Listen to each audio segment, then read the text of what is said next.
ஓம் ஸ்ரீ குருப்பியோ நம. ஸ்ரீ மகாபரிவாச்சரணம் மகாபரிவாச்சரணம் மகாபரிவாச்சரணம். இன்னைக்கு தெய்வத்தின் குரல் பாகம் 3ல் ஆயுர்வேதம் இந்த தலைப்பில் பிரிவாக சொல்கிறத மேலே வாசிக்கிறேன். இது பக்கம் 757 ஆரம்பிக்கிறது. மருந்து சாப்பிடுவது ஆபரேஷன் என்ற 2 மாத்திரமின்றி இன்னும் அநேக சிகிச்சை முறைகளும் ஆயுர்வேதத்தில் சொல்லப்பட்டிருக்கின்றன. லேபம் என்று ஒன்று, ஆயின்மெண்ட் பூசுவது, பிளாஸ்டர் போடுவது எல்லாம் லேபம்தான். மலையாள வைத்தியத்தில் இவை பின்பற்றப்படுகின்றன. வமனம் என்பது வாந்தி பண்ண வைத்து குணம் செய்வது.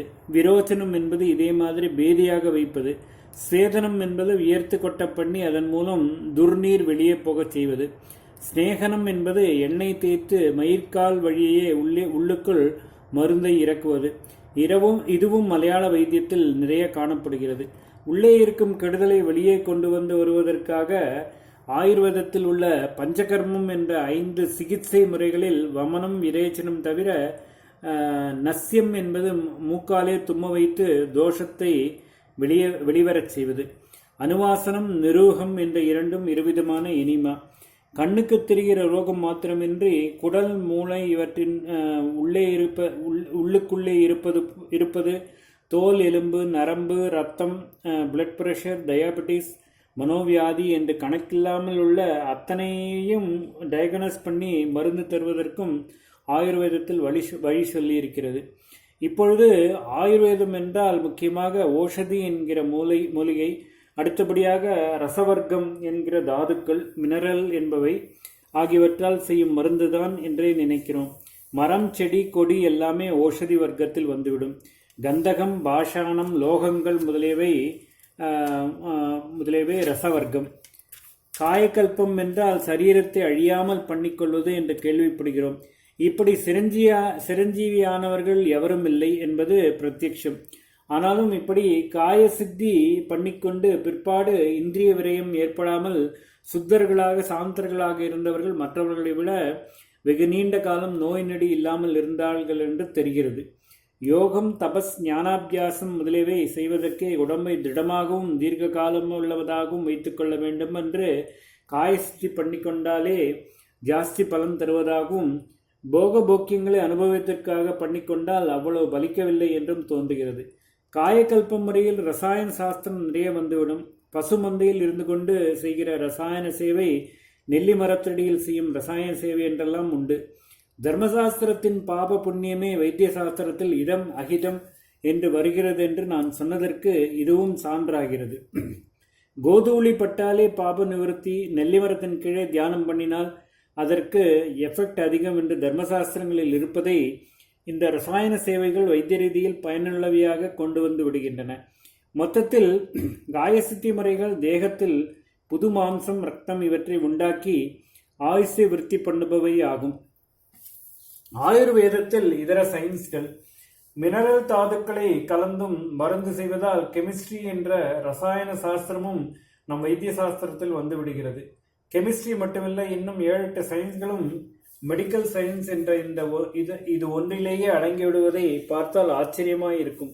மூலிகைகளின் நேச்சரை தெரிந்து கொண்டே மருந்து பண்ண வேண்டும் என்பதால் தாவர தத்துவ சாஸ்திரமான பாட்டனியும் நன்றாக தெரிந்து சொல்லியிருக்கிறார்கள். மருந்துகளின் இன்னொரு மூலச்சரக்கான ரசவர்க்கங்களை பற்றி அறியப்போவதிலும் ரசாயனம் அதாவது கெமிஸ்ட்ரி வந்துவிடுகிறது. என்ன மருந்து கொடுக்க வேண்டும், அதில் என்ன சாமான்கள் சேர்க்க வேண்டும் என்று தெரிந்தால் போதுமா? இது செலுத்தப்படுகிற தேகத்தின் அமைப்பு பற்றி நன்றாக தெரிய வேண்டும் அல்லவா? நோயாளியின் தேக சத்துவத்தை தெரிந்து கொள்ளாமல் சிகிச்சை எப்படி? இவ்வாறு சைக்காலஜியும் வைத்திய சாஸ்திரத்தில் வந்துவிட்டது. பிசியாலஜியும் வைத்திய சாஸ்திரத்தில் வந்துவிட்டது. வெட்டினரி என்கிற பிராணி வைத்தியம் புராதனமாகவே நம்மிடம் உண்டு. வீட்டுக்கு வீடு பசு, விவசாயத்துக்கு எருது, சைன்யத்தில் ரதகஜ துரகம் என்பதில் ஆனை குதிரை, இப்படி பல மிருகங்களை ஆரோக்கியமாக காப்பாற்ற வேண்டியதை முன்னிட்டு பிராணி தத்துவ சாஸ்திரமான ஜுவாலஜியும் நம் பூர்வீகர்கள் ஆயுர்வேதத்தில் சேர்த்து கொடுத்திருக்கிறார்கள். எந்த வைத்தியத்தையும் எந்த சத்தியத்தையும் தொலைத்து கொண்டு பார்க்கிற அதீந்திரிய சக்தியால் ரிஷிகள் இந்த எல்லா சயின்ஸ்களையும் தெரிந்து கொண்டு ஆயுர்வேதம் முதலான சாஸ்திரங்களில் தெரிவித்திருக்கிறார்கள். கருணை மிகுந்த ரிஷிகள் பிராணிகளுக்கு மட்டுமில்லாமல் மரம் செடி கொடிகளுக்கு வருகிற நோய்களை கூட போக்க வேண்டும் என்று விரக்ஷாயுர் வேதம் என்று ஒரு சாஸ்திரம் கொடுத்திருக்கிறார்கள். சரக்குகளை இன்ன விதத்தில் கலக்கணும், ஒவ்வொன்றும் இன்ன எடை இருக்கணும், நோயாளி இன்ன அளவு இதை சாப்பிடணும் என்று துல்லியமாக கணிப்பதில் கணிதமும் வந்துவிடுகிறது. இப்படி பௌதிக சாஸ்திரம் என்கிற பிசிக்ஸ் தவிர பாக்கி முக்கியமான சயின்ஸ்களை எல்லாம் ஆயுர்வேதம் ஒன்றிலே அகப்படும்படியாக கொடுத்துவிட்டு போயிருக்கிறார்கள். வேறு சாஸ்திரங்களிலும் தனியாகவும் பிசிக்ஸையும் அலசி ஆராய்ந்து கொடுத்திருக்கிறார்கள்.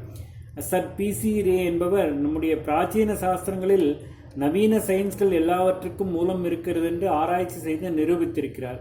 வெள்ளைக்காரர்களே ஒப்புக்கொள்கிறபடி குறைந்தபட்சம் 2000 வருஷங்களுக்கு முற்பட்ட சரகம், சுஸ்ருதம் முதலிய கிரந்தங்களில் இந்த 200-300 வருஷங்களில் நாங்கள் கண்டுபிடிக்கிறதுக்கு முந்தி எவருக்குமே இந்த உண்மைகள் தெரிந்திருக்கவில்லை என்று அவர்கள் சொல்லிக்கொள்ளும் நவீன சயின்ஸ்களை எல்லாம் அடங்கியிருக்கின்றன.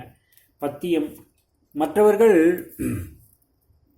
அதாவது வெளிநாட்டார் நவீனர்கள் நம்முடைய ஆயுர்வேதத்தில் ஸ்லாகித்து சொல்கிற ஒரு விஷயம், இதில் மருந்துகளை சொன்னதோடு மட்டுமின்றி அதைவிட முக்கியமாக பத்தியங்களை சொல்லியிருப்பதாகும். பத்தியம் என்றால் ஒரு வழியில் போகப் பண்ணுவது, பாதை பாத் என்பதெல்லாம் பதியிலிருந்து வந்ததுதான். ஆரோக்கிய பாதையில் செலுத்துவதற்காக ஏற்பட்டதே பத்தியம். மருந்து சாப்பிட்டால் மட்டும் போதாது, உடம்பு சரியாவதற்கு இன்ன ஆகாரங்களை நீக்கிவிட்டு இன்ன மட்டுமே இன்ன அளவில் சாப்பிட வேண்டும் என்பது முக்கியம். இதுதான் பத்தியமாய் இருப்பது. இந்த பத்தியங்களில் ஒன்றாக சகல ஜனங்களுக்குமே 15 நாட்களுக்கு ஒரு முறை உபவாசம் இருக்க வேண்டும் என்று வைத்திருக்கிறது. சகல ஜனங்களுமே அவ்வப்போது ஒருவேளை லங்கனம் போடுவது நல்லது. பட்சத்துக்கு ஒரு நாள் பூராவும் பட்னி இருப்பது விசேஷம் என்று வைத்திய சாஸ்திரம் கருதுகிறது. இதையே ஏகாதசி என்று விரதானுஷ்டமானவும் பெற்றிருக்கிறோம். தர்மசாஸ்திரமும் நம் பூர்வீக வைத்திய சாஸ்திரமும் கைகோர்த்து கொண்டு போகின்றன என்பதற்கு இதுவும் உதாரணம். ஆயுர்வேதத்தை பின்பற்ற காரணங்கள். இந்தியாவிலுள்ள நம் தேசத்திலேயே ஏற்பட்ட ஆயுர்வேத முறைகளை தான் பின்பற்ற வேண்டும் என்பதற்கு ஒரு காரணம். அப்போதுதான் கூடிய மட்டும் சாஸ்திர விரோதமான அனாச்சாரங்கள் சேராமல் இருக்கின்றன என்பது. இன்னொரு காரணமும் உண்டு. அது இயற்கையாக அமைந்திருப்பது. அதாவது இந்த பிரபஞ்சத்தை உண்டாக்கி நடத்துகிற ஈஸ்வரனே சகஜமாக ஏற்படுத்தி வைத்திருக்கிற அமைப்புகளை சேர்ந்தது. ஒவ்வொரு தேசத்தில் ஒவ்வொரு விதமான சீதோஷம் இருக்கிறது. ஒவ்வொரு விதமான பயிர் பச்சைகள் விளைந்து அவற்றை அங்கே உள்ளவர்கள் ஆகாரம் பண்ணுகிறார்கள். அவற்றை ஒற்றி அவர்களுடைய ஆரோக்கியம், வியாதி இரண்டும் ஏற்படுகின்றன.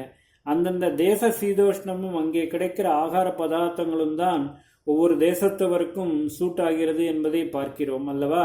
இப்படியே அங்கங்கேயும் இந்த சீதோஷ்ணம், ஆகாரம் முதலியவற்றை அனுசரித்து அனாரோக்கியத்தை போக்கிக் கொள்ளவும் அங்கே உள்ளவர்களுக்கு ஒவ்வொரு வைத்தியமுறை தோன்றுமாறு பகவான் புத்தி கொடுக்கிறான். அந்த வைத்தியத்துக்கு வேண்டிய சரக்குகள் அந்தந்த தேசத்தில் கிடைக்கும்படியாகவும் வைத்திருக்கிறான். சாத்விகர்களாக வாழ வேண்டிய நம் தேச ஜனங்களுக்கு நம்முடைய சீதோஷ்ணம், ஆகாரம் முதலியவற்றுக்கு அனுசரணையாக பச்சிலை, ரசவர்க்கம் என்றிப்படி சாத்விகமான மருந்துகளிலேயே வியாதி நிவர்த்தி ஏற்படுமாறு அவன் ஏற்படுத்தியிருக்கும் சகஜமான அமைப்பில் இருக்கிறது. கர்மபூமியில் உள்ளவர்கள் கர்மானுஷ்டானத்துக்கு முதுகெலும்பாக இருக்கிற தர்மசாஸ்திரத்தை மீறாமலேயே சரீரரட்சை, வியாதி நிவர்த்தி, ஆயுர்வர்த்தி முதலியவற்றை பெறட்டும் என்றே நம் ரிஷிகளுக்கு ஆயுர்வேதம் ஸ்புரிக்கும்படியாக அனுகிரகித்திருக்கிறான். அந்தந்த தேசத்திலுள்ள ஜனங்களின் பக்குவநிலைக்கு ஏற்க அவர்களுக்கு தேசாச்சார மதாச்சாரங்களை கொடுத்து இவற்றுக்கு அனுசரணையாகவே வைத்தியமுறை முதலியவைகளை அங்கங்கும் தோன்றும்படி செய்திருக்கிறான்.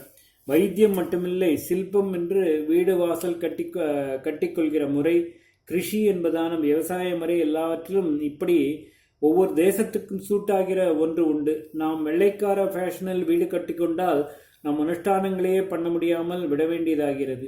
ஜப்பனீஸ் மெத்தட் ஆஃப் அக்ரிகல்ச்சர் பண்ணி 4 மடங்கு மகசூல் காட்டுவேன் என்று போனால் நம் கையை மீறி அதிவிருஷ்டி, அனாவிருஷ்டி, பெருமழை அல்லது வறட்சி என்று ஏற்பட்டு பஞ்ச நிலைமை உண்டாகிறது. நேச்சரை டிஸ்டர்ப் பண்ணக்கூடாது, அதவே ஏற்றத்தாழ்வுகளை பேலன்ஸ் பண்ண விட வேண்டும் என்று அறிவாளிகள் ஒரு பக்கம் சொல்கிறார்கள். இது மெடிக்கல் சயின்ஸ் உட்பட எல்லாவற்றிலும் ஆலோசனைக்கு கொண்டு வர வேண்டிய விஷயம்.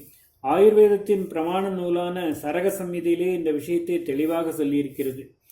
எஸ்வின் தேசேஹி யோ ஜாதக தஸ்வை தஜ்ஜௌஷதம் ஹிதம். ஒரு தேசம் என்றால் அதில் பல மனுஷர்கள் உண்டாகிறார்கள். மனுஷர்களைப் போலவே ஒவ்வொரு தேசத்திலும் மூலிகை முதலான மருந்து சரக்குகளும் உண்டாகின்றன. ஈஸ்வர நீதியில் இது ஏதோ குருட்டாம்போக்காக நடப்பதல்ல.